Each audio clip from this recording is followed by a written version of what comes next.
Feral Frenzy.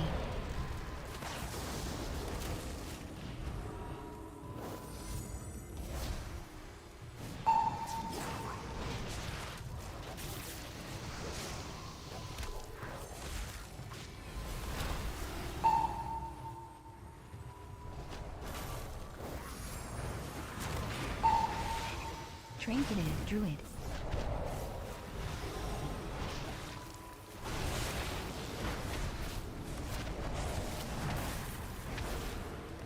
Trinketed Monk.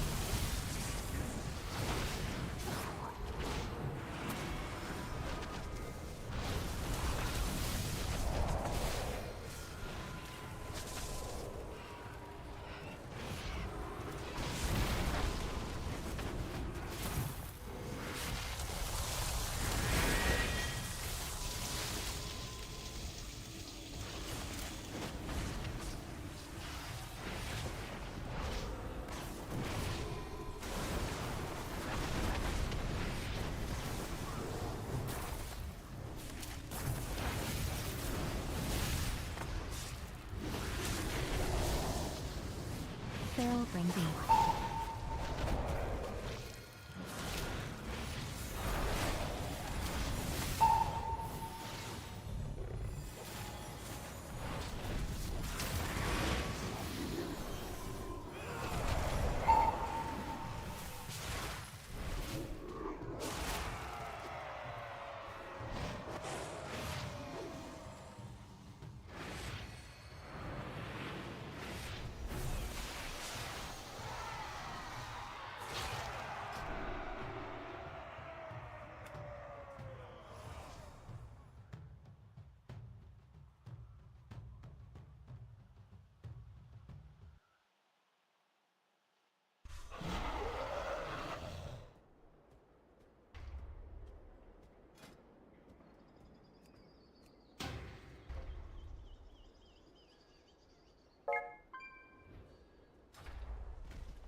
Welcome to our Elemental Shaman damage course for the War Within, which is custom designed to equip you with all of the essential knowledge that's needed to excel in PvP. So, in this introduction to the whole course, we're going to be exploring what to expect from the Elemental playstyle, and we're going to discuss your most important goals in every arena game. Now, if we had to sum up the role of the entire Shaman class in one single word, it would be disruption. The Shaman toolkit is absolutely 100% positively jam-packed with abilities that are designed to stop enemy players in their tracks, turning this spec into kind of the goalie of Arena. Now, from Wind Shear to Grounding Totem, Lightning Lasso, Nox, and more, Shamans are perfectly suited to make sure at least one enemy player just really doesn't have fun. This is the key starting point for you as an Elemental Shaman, as being a goalie is what truly defines your role. The best ally shamans play goalie in both directions, defensively stopping momentum from the enemy team through disruption, using every single piece of their utility to stop damage and CC from landing on their team, especially their healer. Being a goalie doesn't mean having to play defense the entire game, because the best Elemental Shamans also know when to transition their gameplay to being more offensive, becoming a goalie against the enemy healer, zoning them out of the game, and harassing them endlessly with disruption and even damage. Now, of course, nobody plays DPS without wanting to be on the top of details, so what can Ellie offer in the damage department as well? Well, first, we need to explain how Ellie has changed from Dragonflight into the War Within. Now, in Dragonflight, Ellie Shaman was known for its high APM damage rotation. Lava Burst, Earth Shock, Lava Burst, Earth Shock, funneling that damage into a single target all game with limited time to do anything else. The key difference going into the War Within is that Ellie is now more or less a dot class. Better optimized for spreading pressure across multiple targets thanks to a redesign of the spec tree and some sweet new hero talents. Now more than ever, keeping Flame Shock up on multiple targets is 100% key to your overall damage output, and thankfully we have a sweet new tool to do that. In the War Within, Liquid Magma Totem is a more accessible talent option, providing us with yet another way to spread our Flame Shocks even against targets who are out of LOS. Then, once Flame Shocks are spread, Ellie Shamans can blast down multiple health bars at once every 30 seconds with Primordial Wave, and have an even stronger burst window every 2 minutes thanks to Ascendance, which both chuck lava bursts in every direction. And do you want to know the best part about doing damage on Ellie? Virtually all of it is instant cast. Keeping up Flame Shocks feeds you Instant Lava Burst. Instant Lava Burst feed you Maelstrom. Maelstrom feeds you Earth Shocks. And this gameplay loop just cycles over and over again. So, if you want to play a caster that really doesn't need to cast at all, well, Ellie is going to be perfect for you. Here, you need to be a little bit careful though, because even though Elemental has all this instant damage, there are dead periods where no instant globals can be pressed. But does this mean you simply just hop around and do nothing at all? Well, absolutely not. Remember that disruption is what defines Shaman. And in between your instant damage, you need to be weaving in every thread of your utility. There's no such thing as a dead global when you're playing Ellie.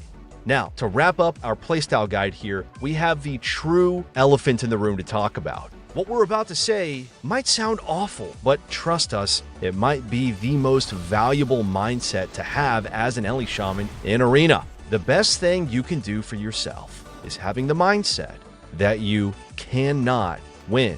This sounds stupid and it sounds wrong. We get it. We understand that you feel that way, but just trust us for a minute here. There are some specs like Sub-Rogue and Fire Mage who can make high-risk, high-reward plays to instantly win a game with the snap of their fingers. This is not what you should expect from Ellie. You don't need to try to win the game, but instead, just try not to lose. There's a key difference here in this mindset. You're not trying to take the risks, you're not trying to make fancy plays, just 360 no-scope in the enemy team, but instead your focus should be on winning through attrition. Your mantra isn't live fast, die young, but instead it's play safe and win in dampening. And if you can manage to accept and embrace this, then we guarantee that you will be on the right foot when picking up this powerful caster. Alright guys, be sure to stick around because in the next video, we're going to be outlining the game-winning goals you need to be following in every arena game.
In this next section, we're going to be giving you some basic healing goals that you can safely follow in every arena game in order to maximize your output. Now, by far, our most important damage goal is to keep Flame Shock on as many different relevant targets as possible. Flame Shock can be applied to a total of 6 targets at once, and despite having a cooldown, it's possible to spread it across multiple enemy players quickly with both Primordial Wave, which is essentially a Flame Shock in itself, and Liquid Magma Totem, which applies Flame Shock to 3 targets in an AoE radius. But here, we need to be careful. Since we want to make sure Flame Shock is on targets we actually want to deal damage to, which means we want to avoid just carelessly putting it on minor minions like imps, and instead focus on applying it to enemy players primarily. By keeping Flame Shock's spread, we can deal significant AoE damage through Lava Burst, which will automatically cleave all targets after using Primordial Wave, Ascendance, or even when getting an Ascendance proc. This is where the majority of our true pressure comes from. Again, we're not really a single target damage spec, but instead, most of our damage is going to come from sending Lava Burst into multiple targets, which is only possible when Flame Shock is spread. If we can manage to accomplish our first goal here, it's going to make our second goal way easier, which is to absolutely avoid tunnel visioning one target. Again, it's useful to think of Elemental Shaman as more of a dot spec than anything else, because our momentum comes from chipping away at multiple health bars at once. If you've played melee DPS over the years, you might have been told to just simply hit the nearest target. Well, the same thing applies to Ellie. If someone's kiting away from you or ducking behind LOS, just don't worry about it. Tab to someone else and keep up the pressure. Our win condition is to drain the enemy healer's mana and slowly end the game with attrition, which we can only do by dealing as much AoE damage as possible. This even means hitting the enemy healer when it's possible, killing totems, pets, you name it. If it has a health bar and it needs to die, pressure it. Our next major goal is to synchronize our damage with our partner whenever we can. Remember that mindset that we talked about in our playstyle video? That as an Elemental Shaman, you should trick yourself into believing that you cannot win the game. Well, at least alone. Since we don't have the control of a rogue or the burst of a Marks Hunter to instantly win, we need to aim to line up our burst with our partner's cooldowns. If you can train yourself to monitor offensives with Omni CD, you're going to find it much easier to win games. By focusing on sending out your burst with your teammate, you can contribute with enough extra damage to make up for the fact that you don't really have the tools to win alone. Our fourth major goal is to weave in utility and disruption in between our instant cast damage.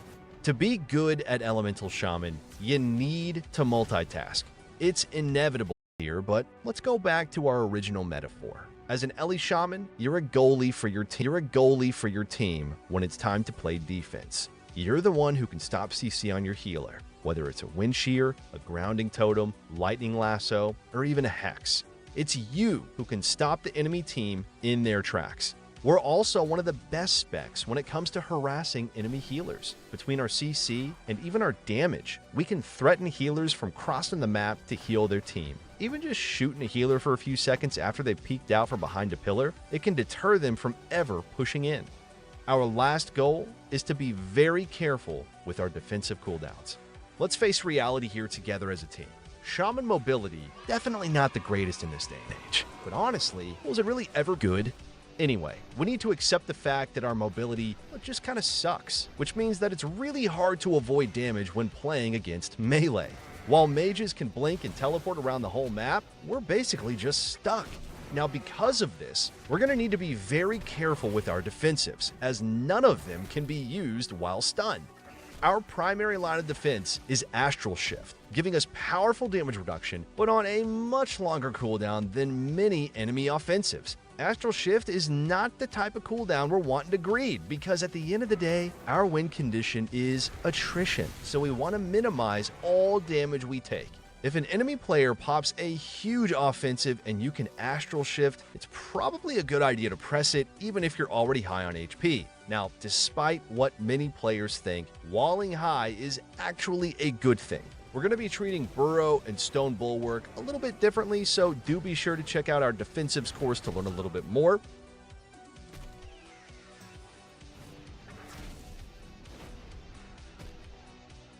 But be sure to stick around, because in the next video, we're going to be teaching you step by step on how. Welcome back. Now that you have a broader understanding of both the playstyle and the goals of Elemental Shaman in Arena, the next step is learning how to deal damage effectively. Now for this, we're going to start with a clear-cut damage priority, which is going to include everything except major cooldowns.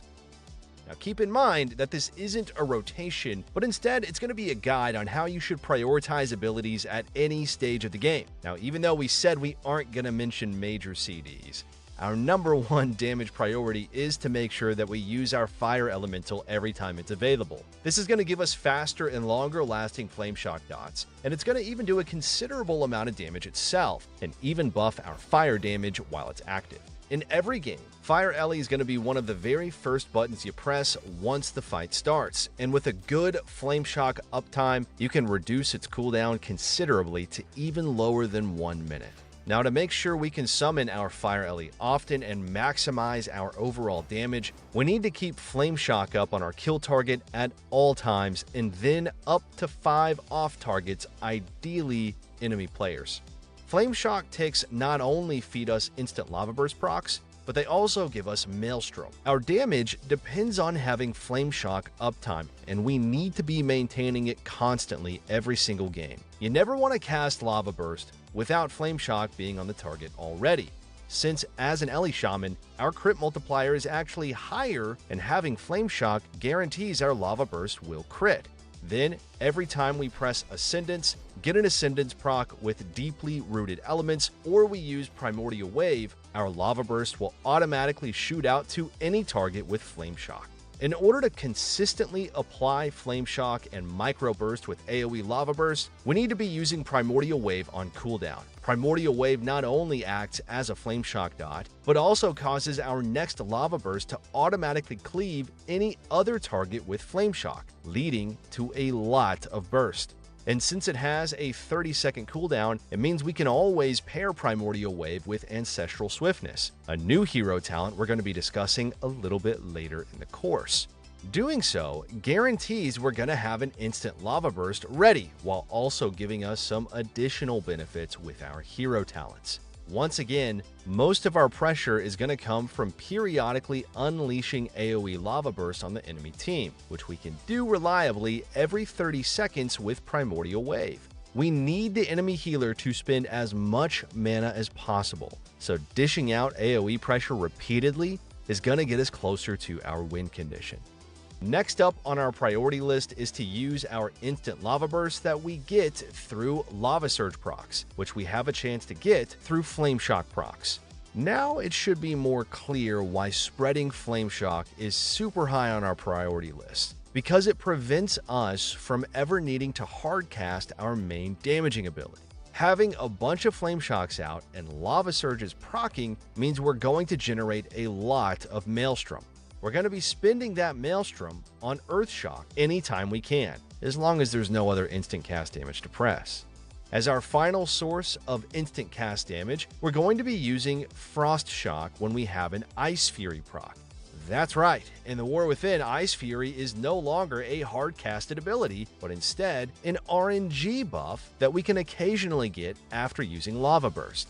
But do be careful here. Just because you have an Ice Fury proc, it really doesn't mean you instantly need to consume it. This is the lowest priority instant cast damage we have, and it should never be prioritized over Flame Shock maintenance, Lava Surge procs, or spending Maelstrom on Earth Shocks. But going back to our list, you might have noticed something. At this point, we're all out of our instant cast damage. But don't panic, because here is where we can truly push ourselves as a player by filling any dead globals with utility. Remember that there is a lot to do as a shaman, between purging, refreshing shields, dropping totems, and so much more. You need to constantly push your APM by weaving in utility in between your instant cast damage. Now, depending on the situation, your utility will even become the highest priority if you need, for instance, to stop CC on your healer. Generally speaking though, there is always at least one damaging thing you can do, so it's important to maximize your GCD usage to avoid any downtime. To wrap up our damage priority, we have hard-casted Lava Burst. Simply put, you really shouldn't need to Lava Burst too often, as long as you're doing a good job keeping Flame Shocks up and getting a bunch of Lava Surge procs. Now that doesn't mean you're never going to be in a situation where hard casting is needed, but if you can press instant damage, it'll always take priority. And once again, you can fill any dead space in your rotation with utility, CC, and so on. 90% of the time, there's going to be a better button you can press in situations where you run out of instant damage. And that right there sums up your standard priority. But before moving on to the next video, we highly recommend you practice this priority and you familiarize yourself with it. This will be the core of your gameplay, and the more you can make this priority second nature, the easier everything else is going to become. Once you're ready, up next, we're going to be delving into hero talents, discussing what's new, how it interacts with our rotation. Let's move on to some more practical arena gameplay, starting with what is often the most important part of every game, the opener.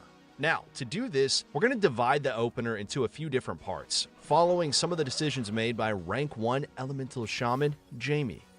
Now, of course, we can't talk about the opener without talking about the prep room, as there is some basic maintenance that you're going to need to do, such as making sure Lightning Shield and Earth Shield are active on yourself, and then using your second Earth Shield on whoever you think is going to be taking the most damage, which is usually your second DPS. We're also going to make sure we have Flame Tongue weapon active, and then use our new flashy buff, Sky Fury. Yes, shamans finally have a raid buff thanks to those PvE nerds. Finally, we're going to check our PvP talents and adjust them as needed based on the comp that we're playing against. Alright, now it's time for the gates to open, and when that happens, we have two goals, which honestly can change in priority. So, let's pause here for a sec. Regardless of matchup, we're always going to be doing two things. Number 1 is Big Damn. That's right, we're going to look to enter our big burst window as early as we can, especially in solo shuffle. Number 2, while not as fun, is performing any necessary utility duties, which can be as simple as using Earthbind on enemy melee crossing the map, summoning a healing stream totem, or purging an important buff. And chances are, we're going to be doing both at the same time. Now, while it may seem counterintuitive, our damaging globals in the opener will try to mimic exactly what we did in our full burst sequence, starting with summoning a fire elemental, spreading flame shocks with liquid magma totem, and then using primordial wave and ancestral guidance to send out lava bursts, and then using ascendance to do the same, before dumping some astral power and resuming our standard priority. Now, obviously, things won't be so perfect in Arena, so let's see how a rank 1 shaman manages to weave in some utility.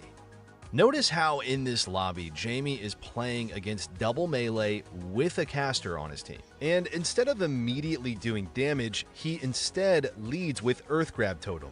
Now, what this is going to do is delay the warrior from immediately connecting, and even better, it's going to burn a dispel from the healer, which Jamie then uses to immediately summon his fire elemental and also put down a liquid magma totem in an attempt to get flame shocks on 2 targets at once. He then flame shocks the warrior and then primordial waves the monk, which means we're ready to pull the trigger now that all 3 enemies are dotted. But we do have one issue. We're in a stun, getting dogpiled by 2 melee. So here, he decides once again to weave in some utility, using Thunderstorm. Even though this was minor, it does give his team slightly more breathing room while they deal with micro CC. Then, the moment he's able to, he instantly follows his burst rotation with Ancestral Swiftness Lava Burst into an Ascendance, which he pairs with Ancestral Guidance to help pad his team's HP through enemy cooldowns. And if we take stock as to what we've done so far in the opener, Jamie has managed to bring both melee to around half HP. And while this wasn't exactly the cleanest opener ever, we did manage to build some early game momentum, which now the enemy healer has to deal with. And to wrap things up, let's quickly look at yet another opener where Jamie will do almost the exact same thing. He starts the game immediately with his Fire Elemental and Earth Grab Totem, spreads Flame Shock with Liquid Magma Totem, and then once more with Primordial Wave before immediately going into his burst combo. And then pay attention to another important detail here. The moment his DK starts doing his go, he presses Bloodlust using the Shamanism PvP talent, giving his team some extra momentum in the first few seconds of the game while he completes his full burst sequence, forcing the enemy healer to immediately press CDs. Trinketed.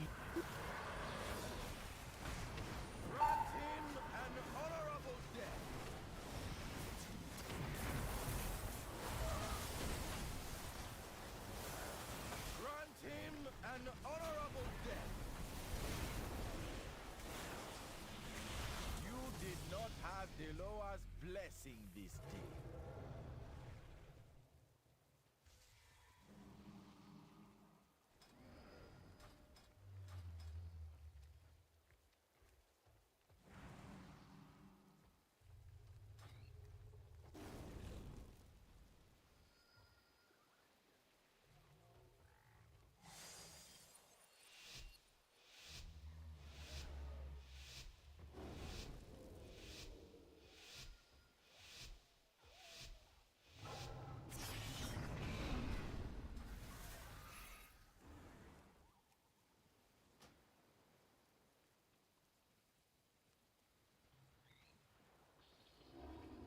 Staple call.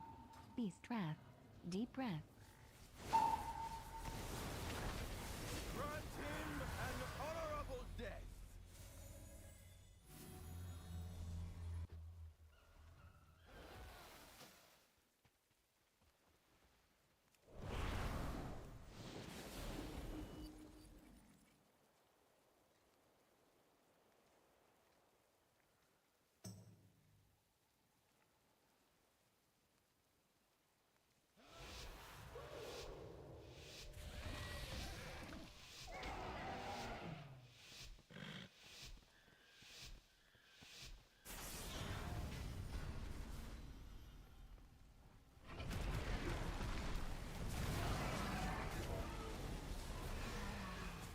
Dragon Breath.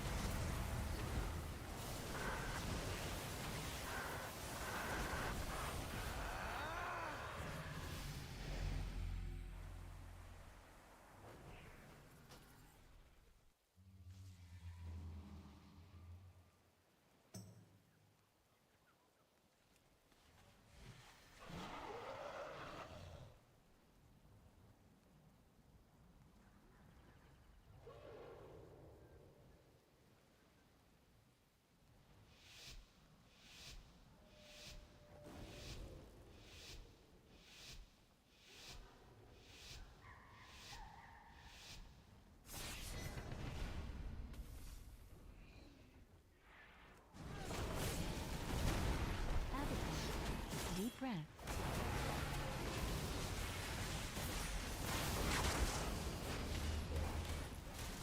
Dragon Rage.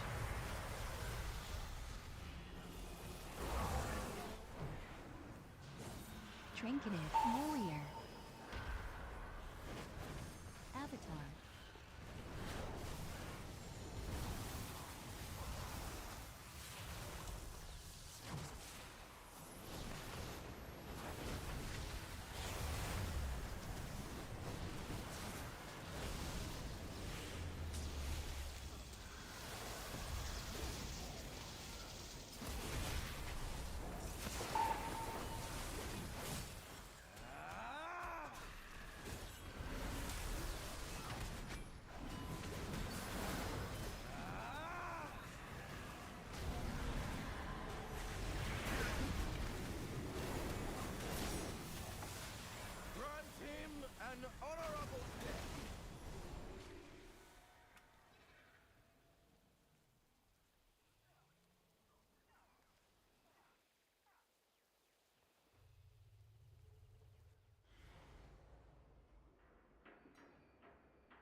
These constructs once protected the Isle, but this one's programming has been damaged.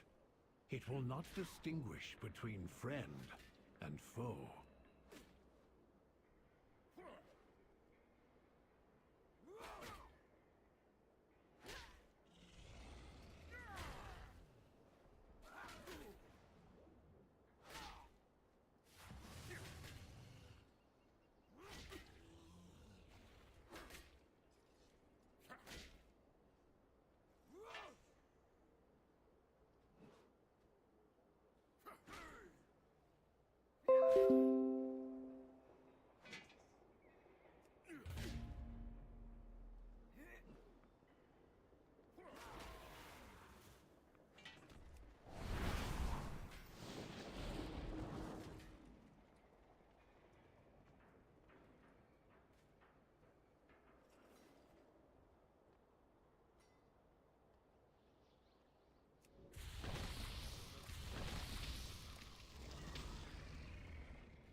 This is the video that you have been waiting for, as in this next section of our Elemental Shaman course, we're going to be breaking down the exact sequence that you want to be following in order to set up the highest burst damage possible.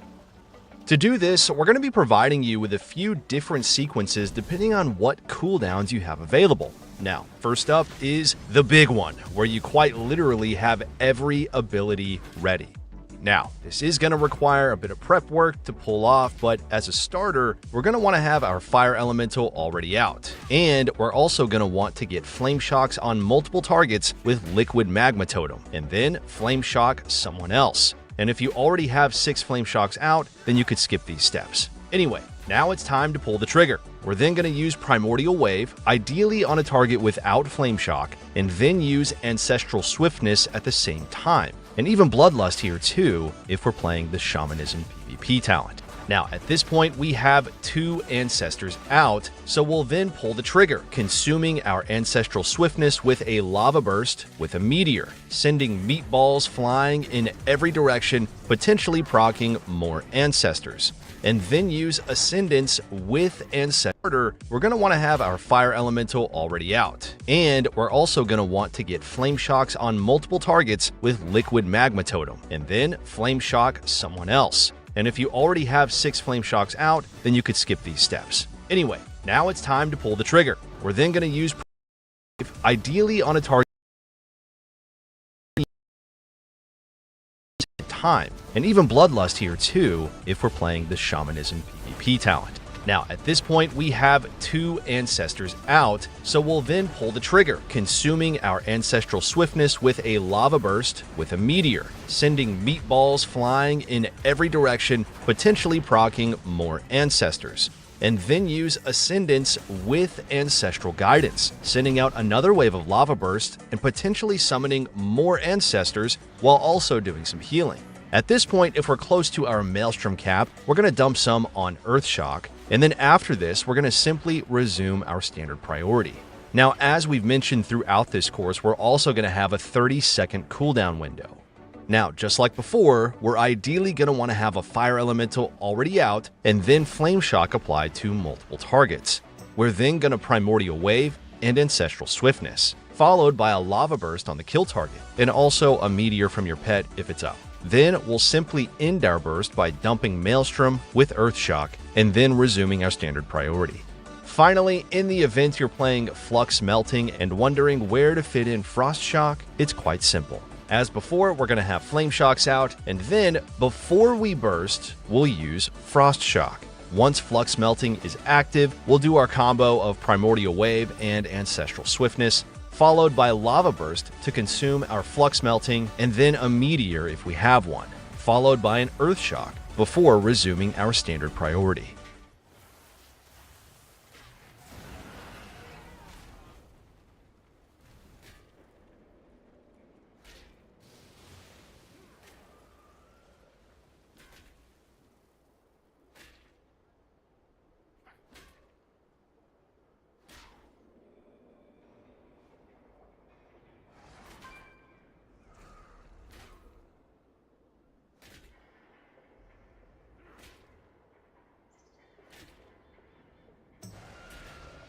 Hey everyone, welcome to the next video in our Elemental Shaman damage course. Now, as you likely already know, along with a rework to talent trees, every spec now has 2 distinct hero subspecs to choose from. And luckily for us, the choice for Ellie is pretty obvious.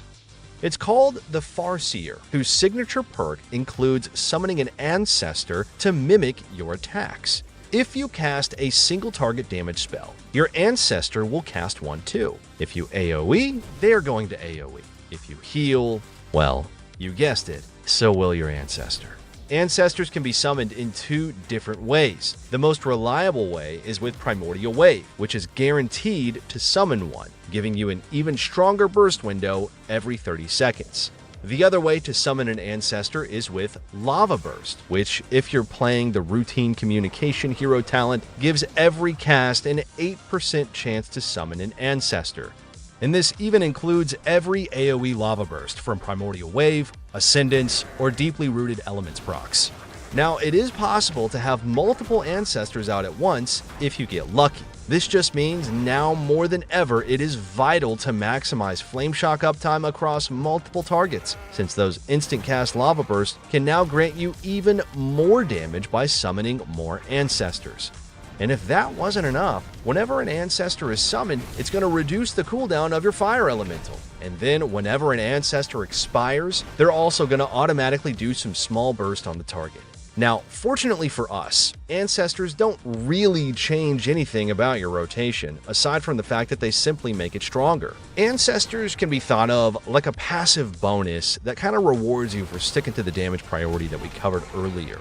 It's a simple gameplay loop. More Flame Shock uptime means more Lava Burst procs. More Lava Burst procs means more ancestors. More ancestors means more damage. And plus, a shorter cooldown on your fire elemental, which then loops back around to give you longer lasting and faster ticking Flame Shocks. Now, if the Farseer only included passive ancestors as a bonus, it would already be good enough. But it even grants an entirely new ability called Ancestral Swiftness, which makes your next casted spell instant 10% stronger, and whenever Ancestral Swiftness is pressed, you're going to automatically summon an ancestor. Since Ancestral Swiftness has a 30-second cooldown and isn't on the GCD, it means it can be simply combined into a macro with Primordial Wave, and by doing so, you can have a guaranteed 2 ancestors out at once and an incredibly strong 30-second burst window. 99% of the time, you're going to be using Ancestral Swiftness with Lava Burst, even when you have a Lava Surge proc, since Ancestral Swiftness is going to cause it to deal an additional 10% damage and it won't consume Lava Surge in the process. For the remaining 1% of the time, you can, of course, use Ancestral Swiftness for healing. Now, this will be quite rare, as most of the time you're simply going to be sending it with Primordial Wave instantly, but it could come in handy for niche situations. So, just to recap everything up until this point, your goal when playing Farseer is to not only line up Ancestral Swiftness with Primordial Wave every 30 seconds, but also to stick to your sustained damage priority, as you're going to have an RNG chance to summon more ancestors. As long as you're doing your sustained rotation correctly, you're going to be rewarded with even more damage. So, to wrap up this video, let's go over some of the additional perks that's offered by the Farseer tree. Well, for one, it offers you an additional Lava Burst charge, meaning you can have up to 3 while also increasing its damage. It also gives you more Maelstrom, which is a nice quality of life improvement to avoid overcapping. And speaking of which, you'll even do more damage with Earth Shock and more healing with Healing Surge, which again are just minor quality of life improvements. Defensively, Farseer is pretty good too, as it's going to give you stronger Nature's Guardian procs or more Earth Shield healing. If you're a solo shuffle player, we'd probably recommend a stronger Nature's Guardian since you can't always rely on your healer, but in coordinated 3v3 matchups against teams with more consistent PvE pressure, Earthen Communion could definitely see some play. Now, as a final, somewhat niche perk to talk about here, the Farseer tree even allows you to extend the duration of Spirit Walker's Grace and its interrupt immunity when using a spell with a cast time. Most of the time, we aren't hard casting our damage, but instead using Aura Mastery on Hexes or Lightning Lassos, and this talent is just going to make these combos more reliable if anything else. Overall, Farseer fits in perfectly to the standard elemental playstyle in PvP. Although most of its benefits are quite passive, it'll definitely reward you for sticking to your sustained damage priority. But do be sure to stay tuned, because in the next guide,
Said 2 ounces? Anyway.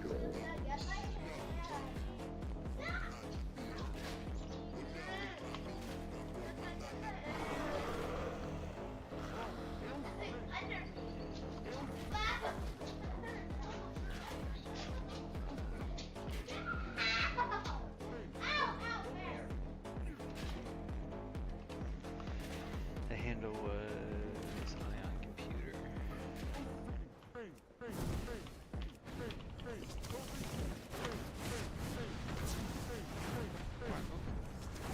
Where's my phone?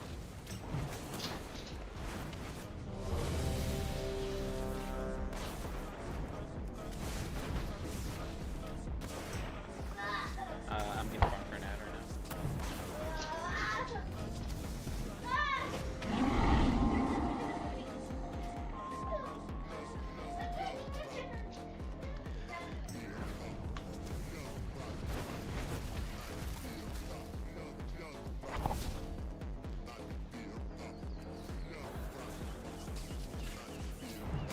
Yeah.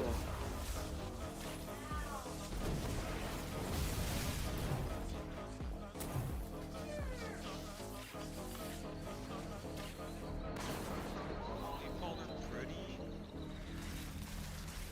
Just named your girlfriend pretty.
Power infusion.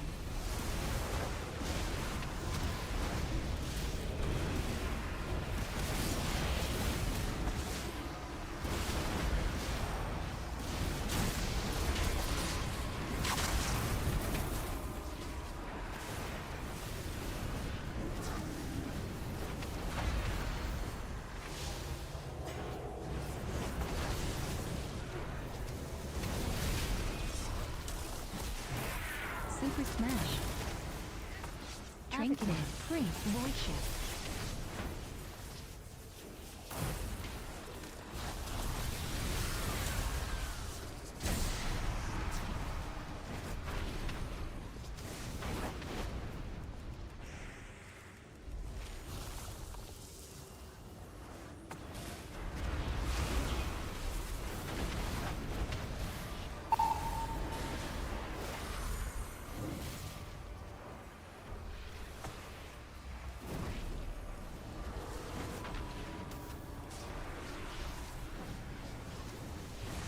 Void Shift.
I have calibrated my prices to be reasonable.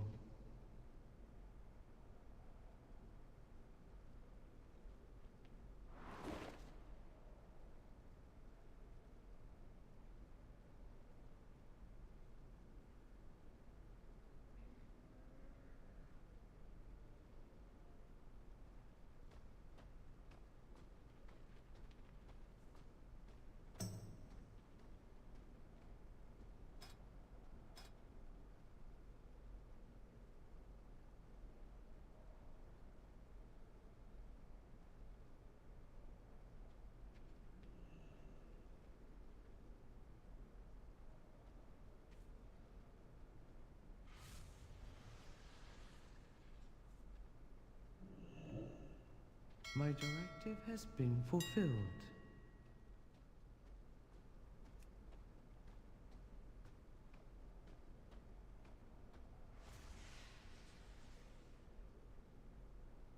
My thanks for your patronage.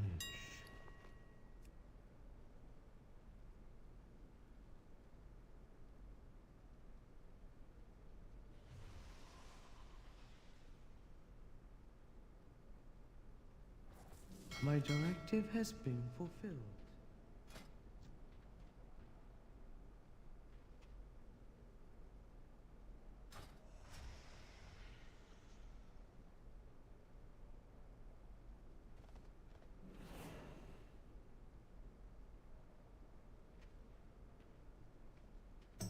I have an extended supply of goods for Outland.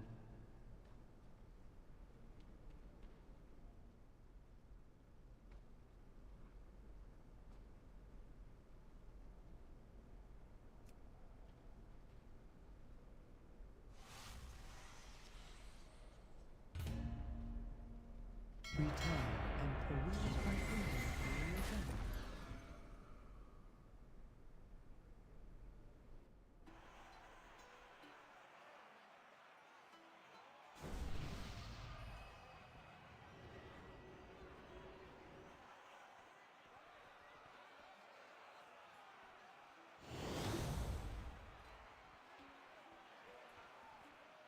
Friends, we gather today to see which of these bandits, these goons, these ne'er-do-wells have the right to call themselves true Cultirans! Only the last one standing will have earned that honor. And this likely won't be a clean fight, so keep your distance, eh? Now, are we ready?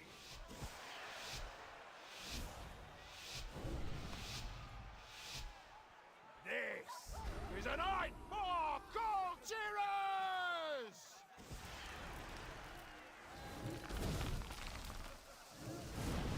Bound.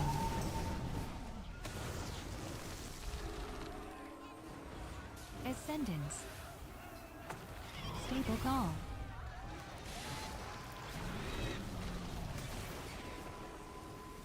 Beast trap.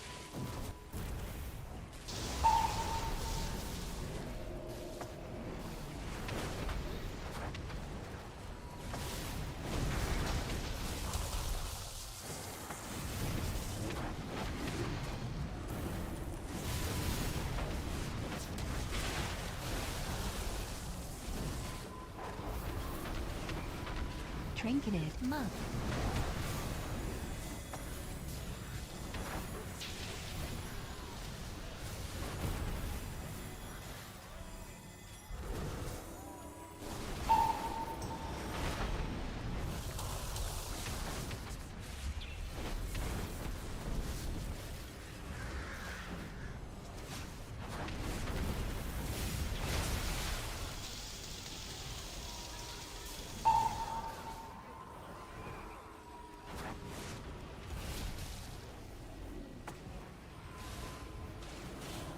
Bound.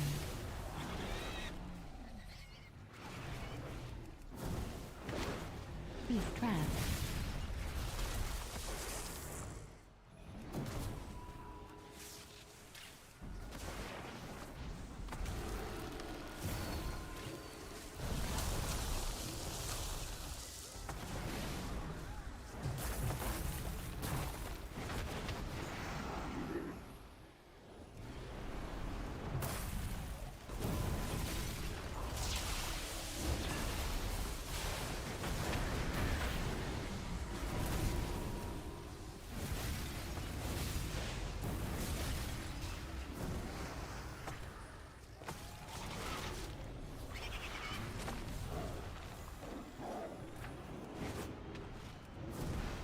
Stable call.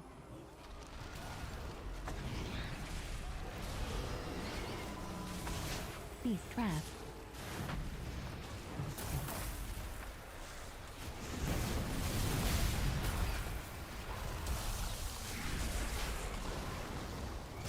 Ascendance.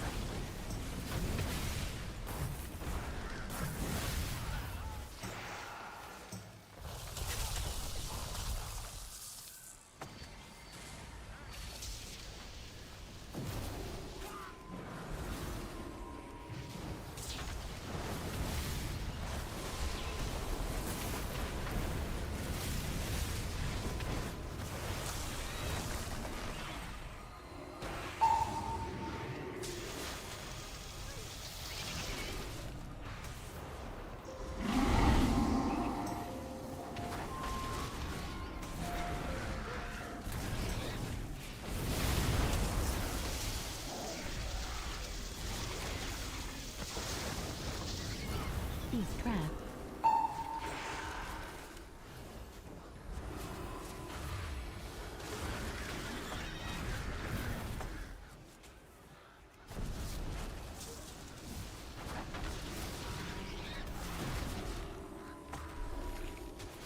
Trinketed complete.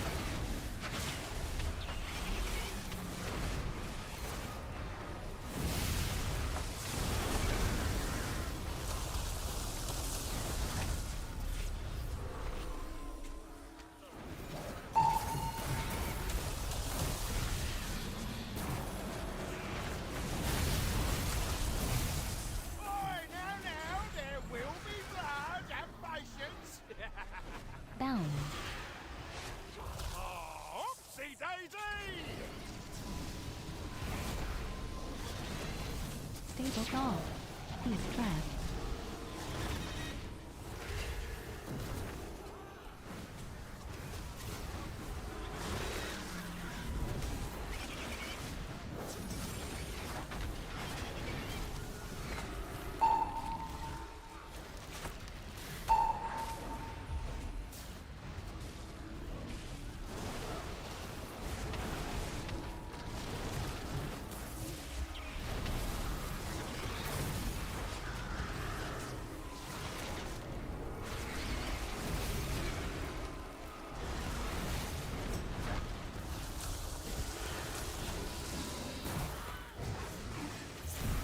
Bound.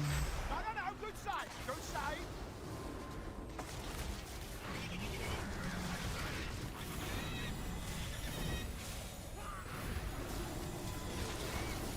Beast trap.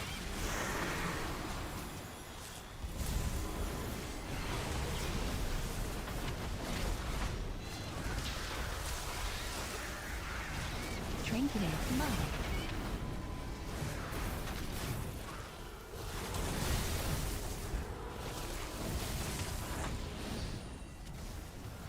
Outstanding. Drinking. Drinking.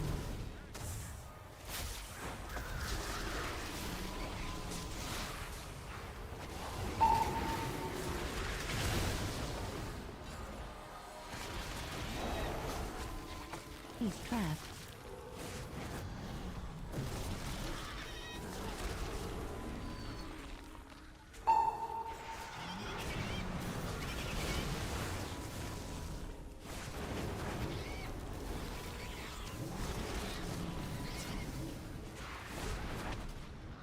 Stable call. Trinketed hunter.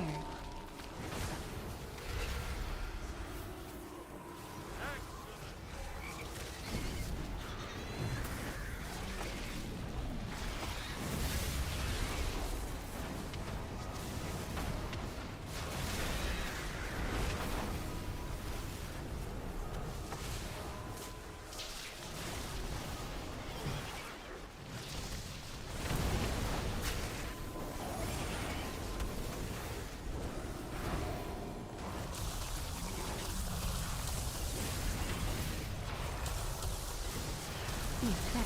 Ears and noses will litter the floors today. You die, but not Let's hear 'em.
My directive is to serve you.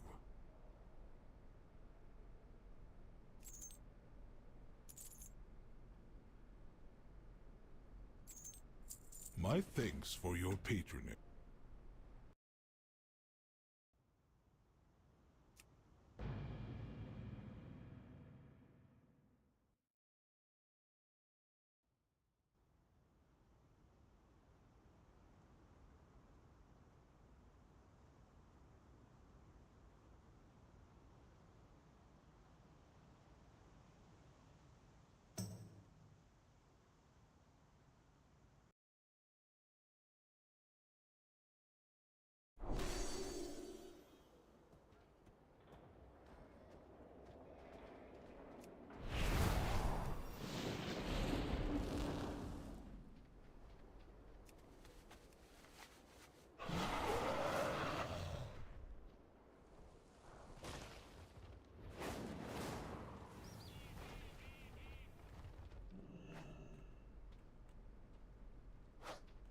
I have an extended supply of goods for Outlanders.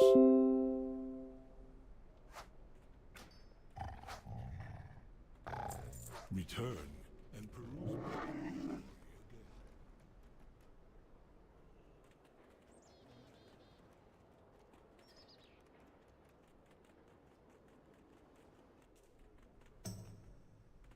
My directive is to serve you.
My directive has been fulfilled.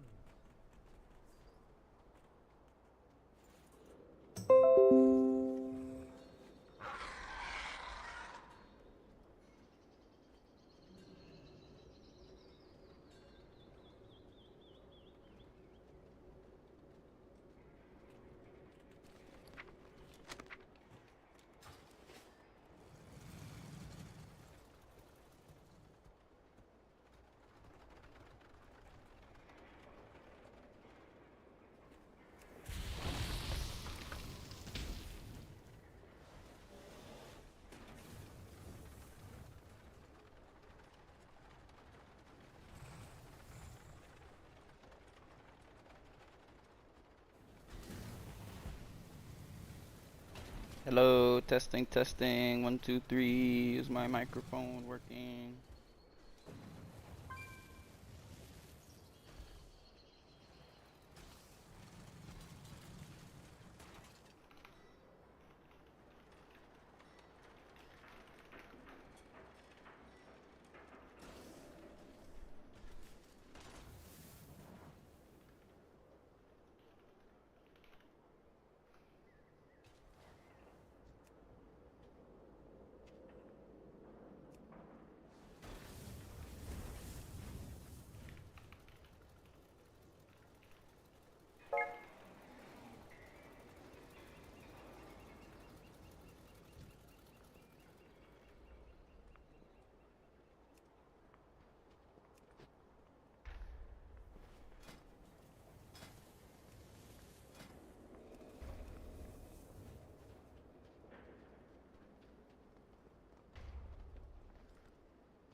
Crunchies, crunchies, lucky moves and room.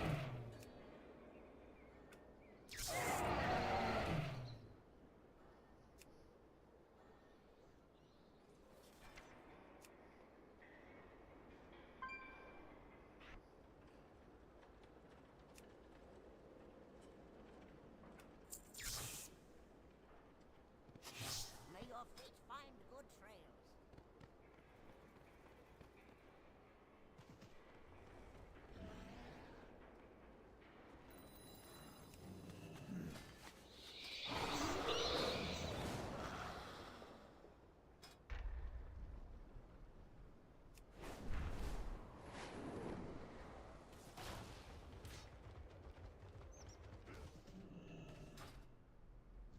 I have calibrated my prices to be reasonable.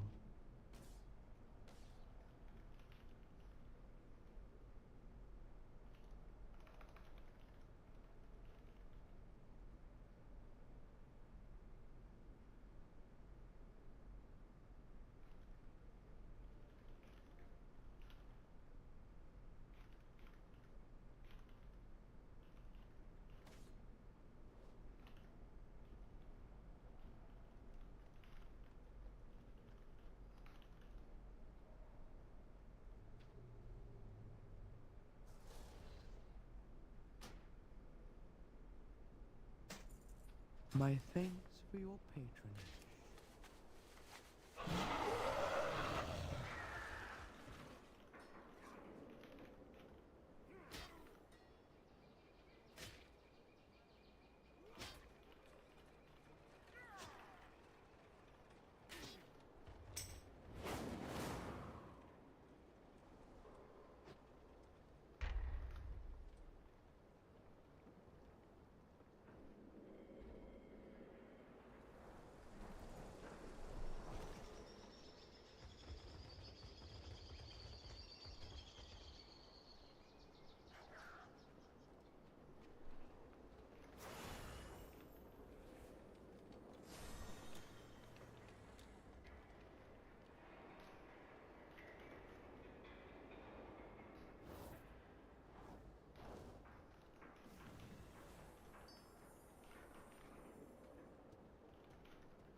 Oh, yo, my bad. I was typing. Oprah, can you hear me?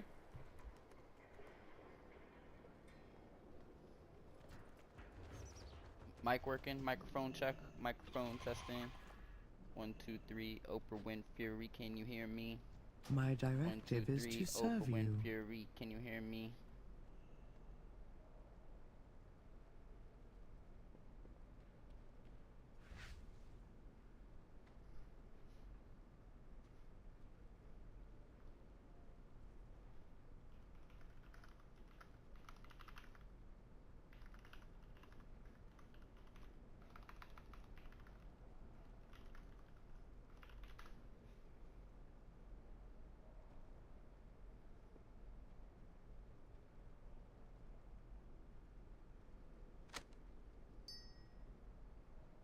Return and peruse my inventory again.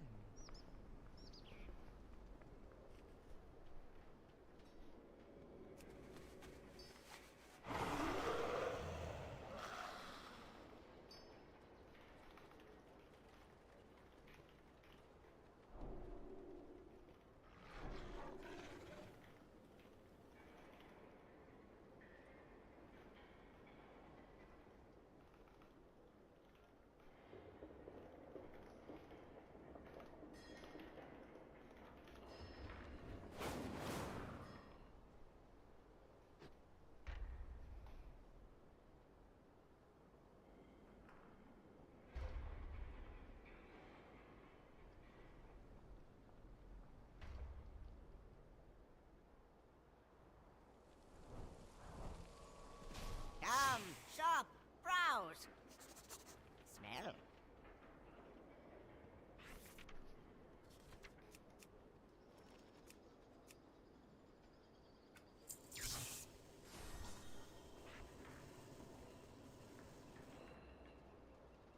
Beware of Yeti.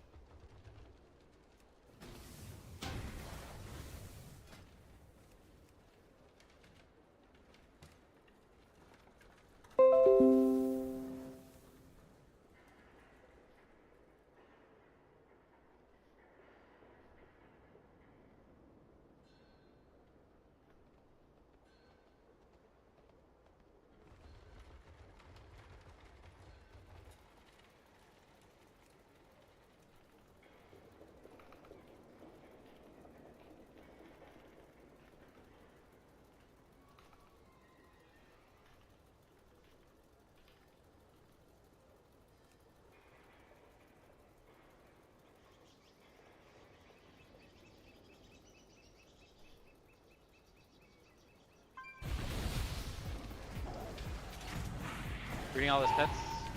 Walling here. Sweep. I missed the warrior. Go hunter, go hunter, go hunter.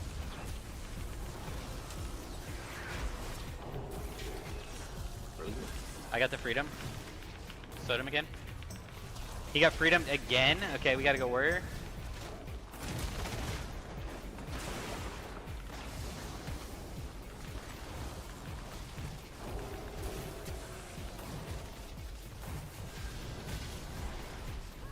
I've disarmed and Burrow. I burrow first. Hold for a sec. Okay, never mind. More pressure, hunter.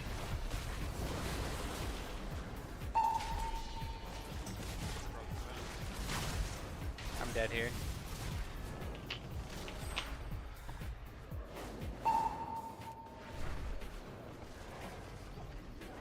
You had like no uptime on the hunter, huh?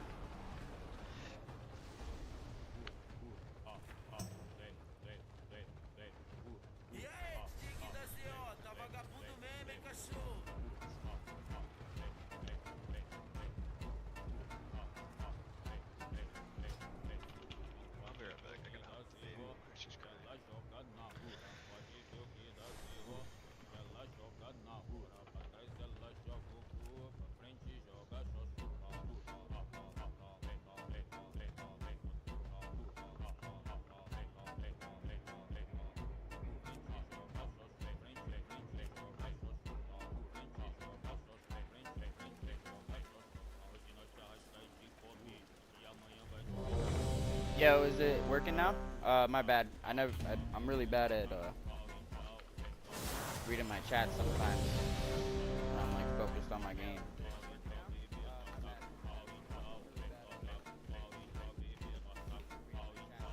Alright, guys. I'll be back in a little bit. Okay. My boys are over in the other server. I'm gonna go say what's up to them. Sounds good. Or he's really good. Yeah, Alex, what's up, man? Oh, you can hear yourself too. Facts. Oh, because I'm listening. I'm watching you on my other thing. Alright. Alright, what are you guys playing? Alright. We're playing,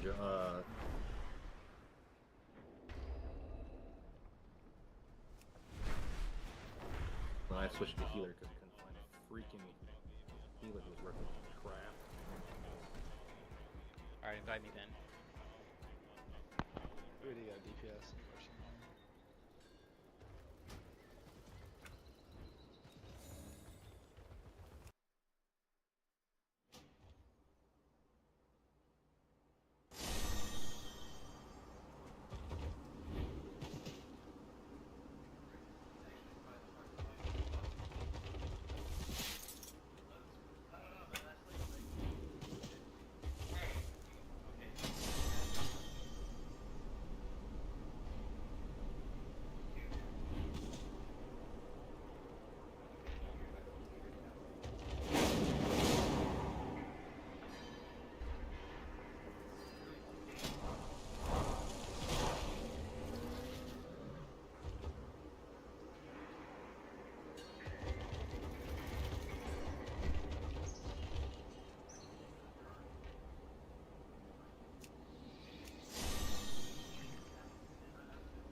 Yo, did I fix it to where you just hear my game now and you don't hear yourself?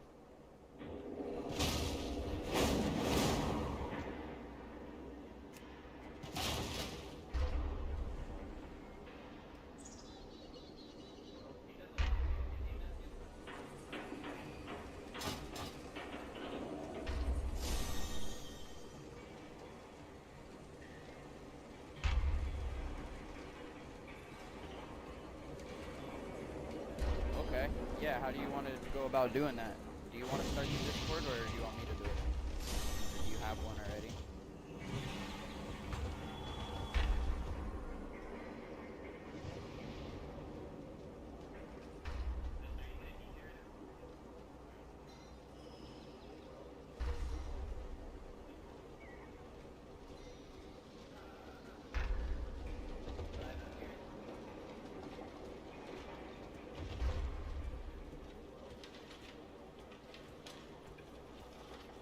Hold it in my hand.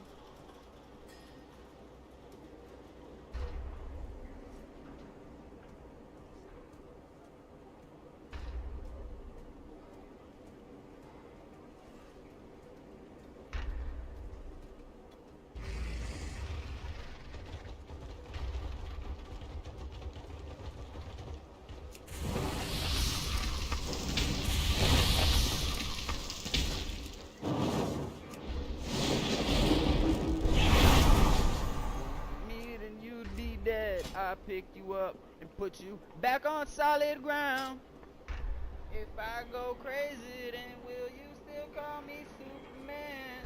If I'm alive and well, will you be there or holding my hand? I'll keep you by my side. ride with my superhuman, my kryptonite.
Fancies? Lucky do's and loot.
Capacitance.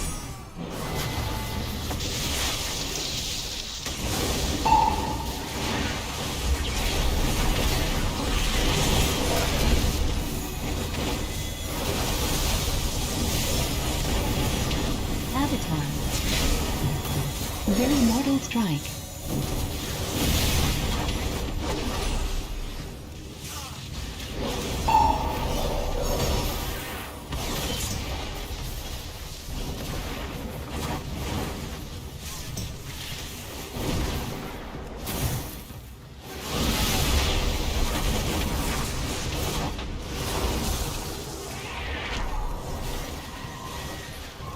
Trinketed, Shayna.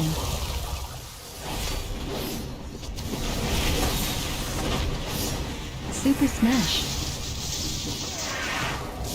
Capacitor.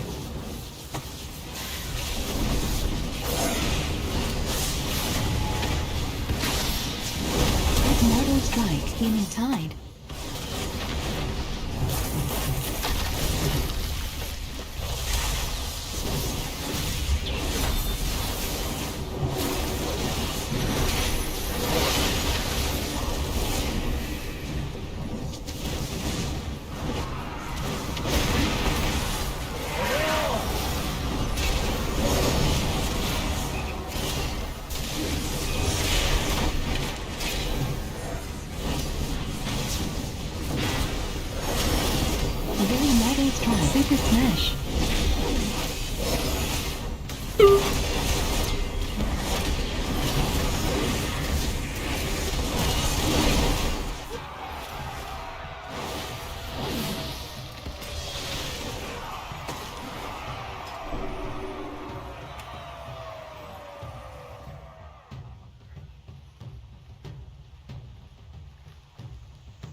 Priest. Trinketed Warrior. Avatar.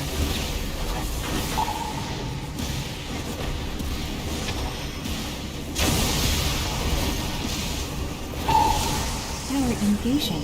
Trinketed Valley.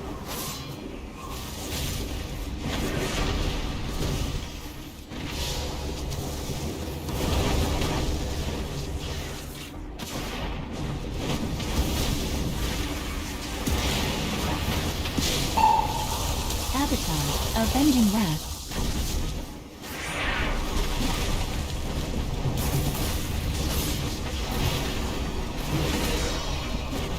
Avenging Wrath.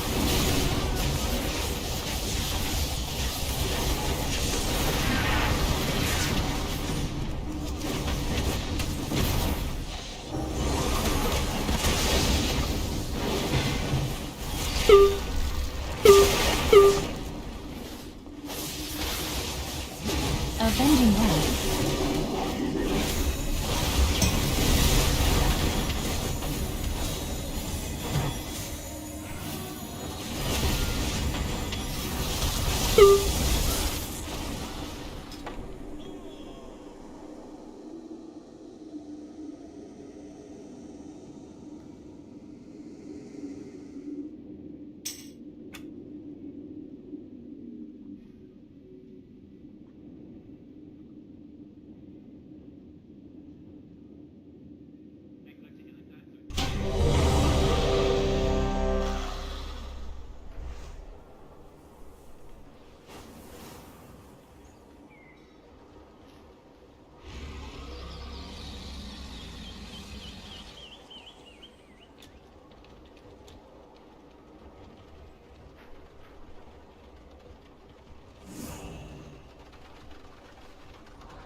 Step closer and don't mumble.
Trinketed Shaman. Unholy Assault.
Stronger than fire.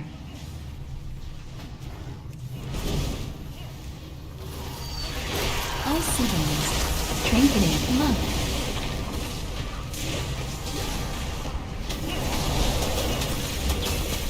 Healing Tide. Stronger than fire. Ascendance.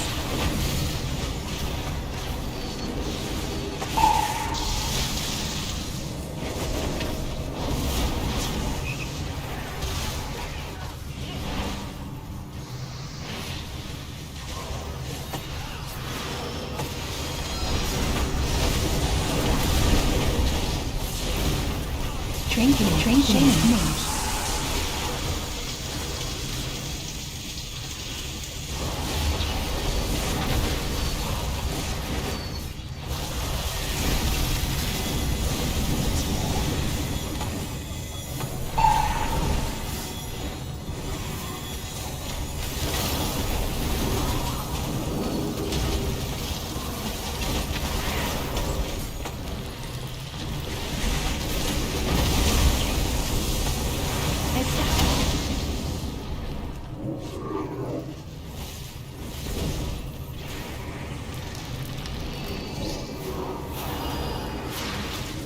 Capacitor. Stronger than fire.